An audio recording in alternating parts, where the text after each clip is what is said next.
Welcome back to Week 8 Prop Shop. I'm your host, Bobby Stanley, also known as PropHolliday on social media. Rocking with the GoldBoys, giving you my favorite picks for primetime games. Talking about Thursday Night Football tonight in Week 8 with the Rams and the Vikings. As a Ram fan, I have a lot to say about that. I will give you my unbiased opinion. I will give you my biased opinion.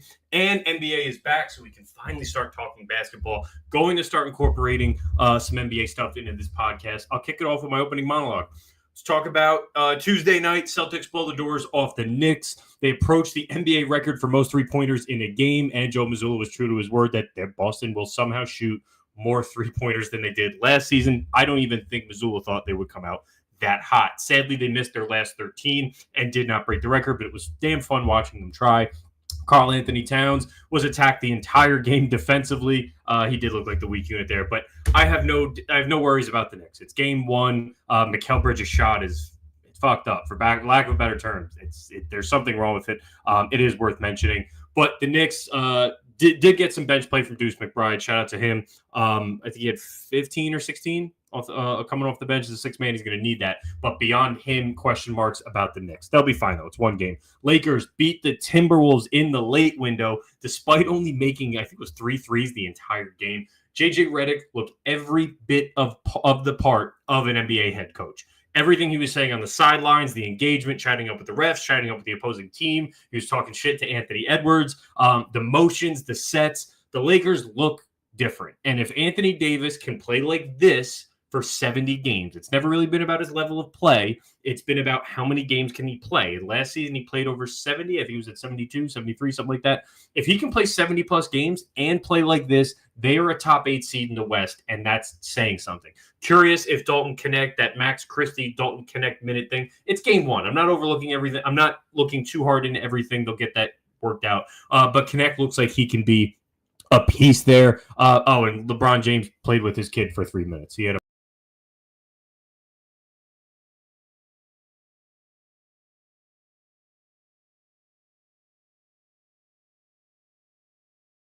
and as a father. Last night, first big slate of the NBA. LaMelo Ball had a monster game. If you played the DraftKings for the King of the Court, you cashed a monster bonus bet. I think only 964 people had LaMelo for that most points, rebounds, assists of anyone in the night, and they won $1,094 bonus bet. So that's probably fun to play with tonight. I wish I had that. I did not do the promo. I wish I did. Instead of watching every game and jumping, I tried to focus on one or two games. At least I could get something from it versus just jumping around and seeing one rotation or one set of 5. Watch mostly Charlotte and Houston and Orlando and Miami. I got more out of Orlando and Miami. Miami, Jimmy Butler, it's game one. I'm going to give Miami deserves the benefit of doubt from top to bottom. Orlando looks awesome. The KCP thing, the size they have, and Paolo Banchero, I was projecting him to come in and make a jump. And a jump for him coming from an all-star last season is making an all-NBA team. And early returns are that's what he's trending to. It wasn't just the scoring. It wasn't the volume. It was the passes. He had a behind-the-back pass with his back facing the basket. It was behind-the-back pass at the free throw line that looked LeBron-esque. I'm not calling him LeBron, but that's what it looked. More surprising to me was Anthony Black. I think he played 27 minutes in that backup point guard role. Jalen Suggs played a lot less. His size is massive. He's a big dude out there. He was a rookie last year. Looked a little out of sorts last year. This year, I wouldn't be shocked to see him at the starting lineup at any point. But when he's in the lineup and they got KCP and Franz and Paolo and Wendell Carter, they're massive. They are minimum guy on the floor. I think KCP is like 6'4", 6'5". That's how big they are. So they're going to be a team to watch. Charlotte, Brandon Miller was a ladder play for me from a point standpoint. I got at 17.5. He had 6 quick points. He got hurt. He missed the rest of the game. That was unfortunate. LaMelo Ball had an awesome game. Usually not a big fan of LaMelo Ball, but he played well yesterday. Hats off to him. And he was your king of the court for DraftKings. So more NBA will be incorporated in the show. Let's talk Thursday night football. And my LA Rams, I am an LA Rams fan. I make no bones about it. I am from New Jersey. People usually wonder why. My dad grew up in Arizona before the Cardinals were there. So he was Fearsome Foursome, Merlin Olsen, Deacon Jones, Vince Ferragamo. He loved all that, and he made me a Rams fan. Been a Rams fan my whole life. There were some down years. There were some up years. I've been on an up year now, but we'll see where that's going. So tonight they're playing the Minnesota Vikings. Spread is the Rams. I think they're at 2.5 now. And originally it opened up early in the week at 3.5, went down to 3. I'm seeing 2.5s out there. Yes, the Rams are home. There's no real home field advantage when you're playing in SoFi and you're an LA Ram. So I would throw that out the window. But the fact that this is so low, it feels trap game-ish. Let's wonder why. Minnesota Vikings coming off a loss to the Detroit Lions. It's their first loss of the season. That was one of my favorite games of the season so far. It was the two juggernauts of the NFC. It lived up to the hype. This is a chance for them to bounce back and dispel that curse, that Detroit Lions curse, where the week after teams are losing. Teams are 0-4 following the week they played the Detroit Lions. This would be a good game to see if there's anything to that. But at first face value, I don't put too much stock into that. We'll see what tonight brings. The line does feel suspicious to me. It's down to 2.5, and I'm a Rams fan. It does scream a little bit trap game, but there's been a lot of rumors this week. There's been rumors around Cooper Kupp. There's been rumors around Matt Stafford. Matt Stafford, apparently the Rams and Minnesota Vikings engaged in trade talks earlier in the offseason in the summer. Rams balked it. They said, we don't want any part of that. Instead, they restructured Matt Stafford's deal. They turned his 2025 guaranteed money into non-guaranteed money. They pulled his guaranteed money into 2024. Pretty much gave him a 1-year, $40 million deal. They said, at the end of this season, we'll revisit it. That means if this season goes to shit, and we'll find out tonight if that actually happens, they can cut bait and they'll be looking for a new quarterback next offseason.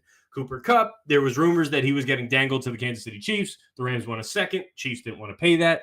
And they ended up going another direction. They got DeAndre Hopkins for a 4th-round pick. I actually thought that was the better move, and I'm a Kupp fan.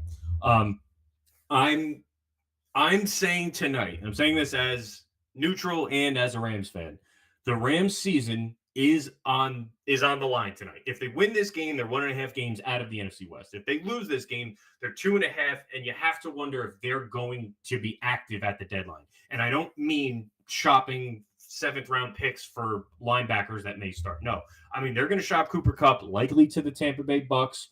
Shout out Chad Johnson, Chad Ochocinco, who put that out yesterday. He believes it's going to be the Bucks or the Niners. The Niners, I don't believe for divisional reasons. But the Bucks, I actually do believe their offensive coordinator is previously on McVay's staff, so it's a fit, and they have all those injuries. If the Rams lose,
you reset everything.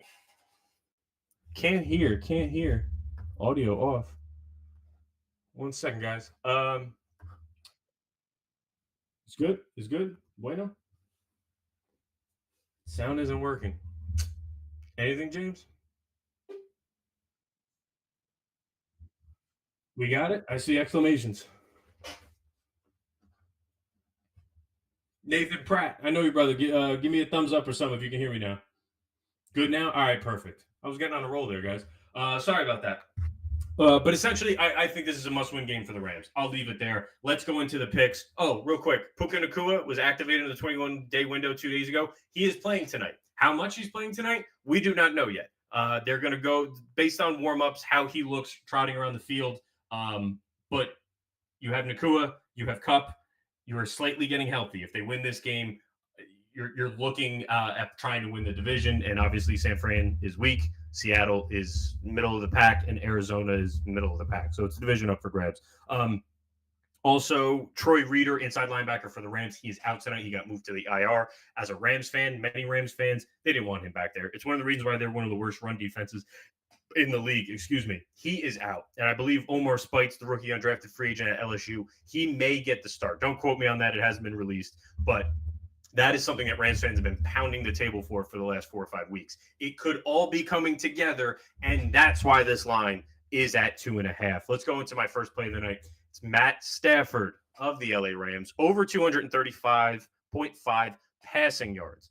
One seems fairly obvious. This line is significantly higher than his season averages, but the situation is different. Kupp is back. With the one full game that Kupp played and Puka played, Stafford had 314 passing yards. That was against the Detroit Lions in week 1. Since then, the Rams offense has been vanilla at best. They don't have the wide receivers that they can open up the full playbook. They're working with the abridged version. Puka's been out since week 2.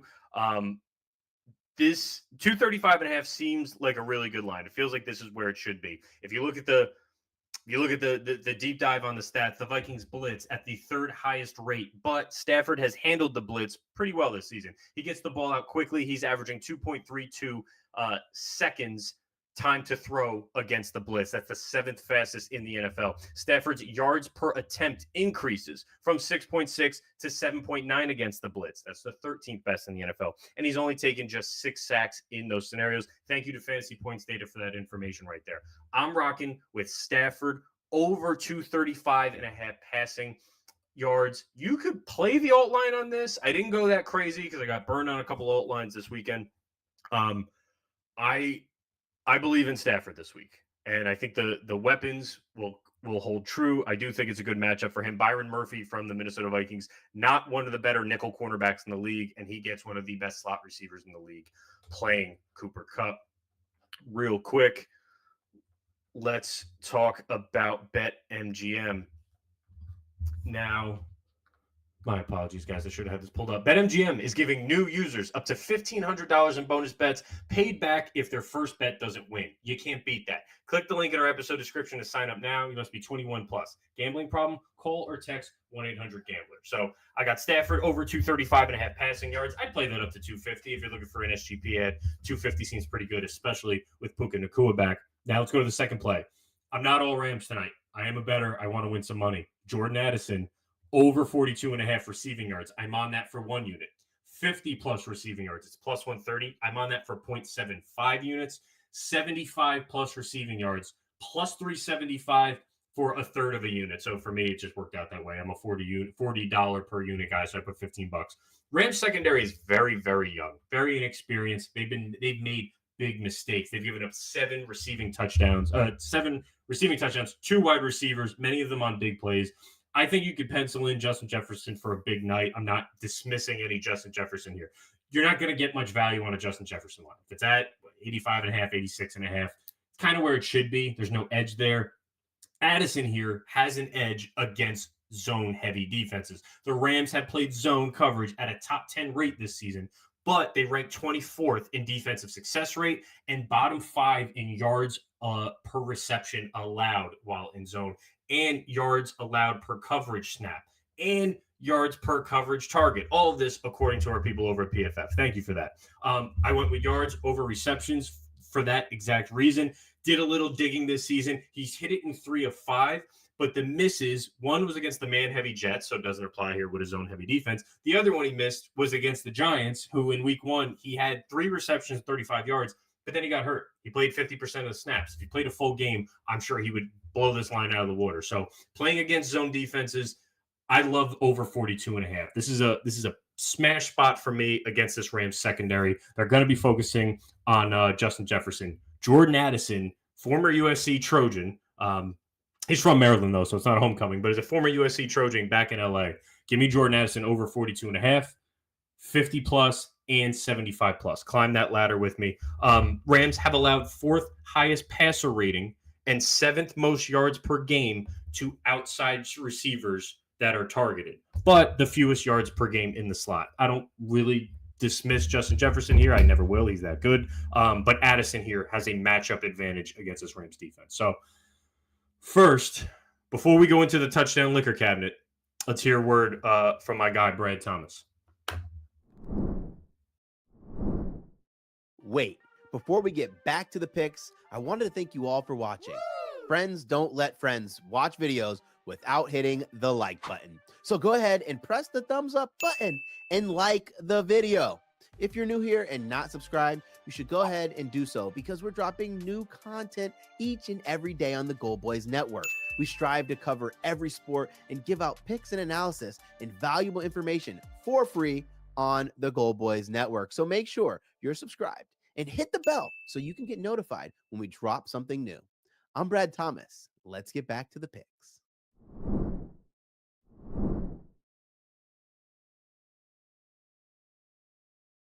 Thomas, for those kind words. Still mesmerized by your blue hair. Let's get into the touchdown liquor cabinet.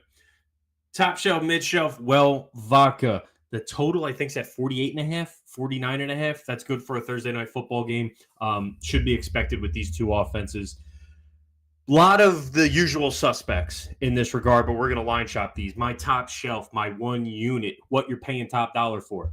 Cooper Kupp, plus 140 over on DraftKings.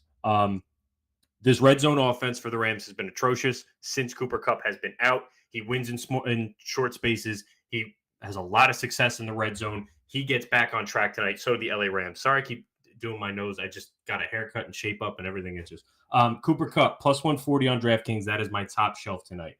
Mid shelf, going to my guy, Jordan Addison, plus 200, 2-1 over on Bet365 for Addison. Obviously, I like the matchup. I like him on the perimeter. Rams with 7 receiving touchdowns this season, and they've been explosive plays. Expect one from Addison tonight. He's my mid shelf, so bring that unit size down to about half a unit. Well, vodka, I wanted to go in a bunch of different directions. Before I talk well, vodka, my guy Reek in the chat mentioned DeMarcus Robinson touchdown. Really quickly, while I got you on here, I want to shop that because it made my short list. DeMarcus Robinson, since moving up in the pecking order for the LA Rams, has not done anything noteworthy. He's done anything but be noteworthy. But now you got Puka back, you got Cooper Kupp back, and you have DeMarcus Robinson as a wide receiver 3. Well, he wins in those situations. He scores touchdowns in those situations. We saw it last year in the second half of the season. We saw it this year, I think, in week 1, he had a touchdown with those two guys playing. So I like Addison, and let me see what I can get really quick on odds on him while we're on the call. I think we can get plus 500. Plus 500 anytime touchdown for DeMarcus Robinson. Reek, you inspired me. This is a live play. I'm throwing it in. I'm throwing a quarter of a unit on there. That's $10 for me. 10 to win 60 on DeMarcus Robinson. I like him tonight. I like it to be a high-scoring affair. I went another direction. I went with a Minnesota Viking. I went with the revenge angle. Cam Akers at 9-1. Now, the Vikings traded for Cam Akers from the Houston Texans earlier in the week. Little bit interesting scenario. He got cut from Minnesota. He played Minnesota last week. He has every bit of knowledge of this playbook where he could step in day one and know exactly what he's doing. So that I feel good about. He's in game shape. He's been playing. He played as early as last week. Then Joe Mixon came back, and his role got limited. But he did score so far this season when he was a starting role in Houston. I'm getting 9-1 against one of the worst run defenses in the league. And I have no doubts that Kevin O'Connell may want to get him some looks in the red zone, get him a couple touches tonight. I don't think he's going to have much. He may have 2 or 3 carries. He may have 1 screen pass. He may play 15% of the snaps, 17% of the snaps. But at 9-1, you throw in there his situation and who the opponent is. I'll roll the dice. So if you got any no sweat bets, throw him on Cam Akers at 9-1. He's my long shot. Thought about going in, 2 touchdowns. I want to go 2 touchdowns. Justin Jefferson. Do I want to do 2 touchdowns? Kupp? No, we're going to go with Cam Akers at 9-1. That's the true spirit of Well Vodka. They get Well Vodka prices. Now, first time this season, I've been floating the idea, and I'd love to hear your comments in the chat. NBA, NFL sport parlay. I haven't come up with a name for this segment. Touchdown Liquor Cabinet, everybody loves. That's not going anywhere. But cross NBA, NFL parlay. If you think of anything, drop it in the chat.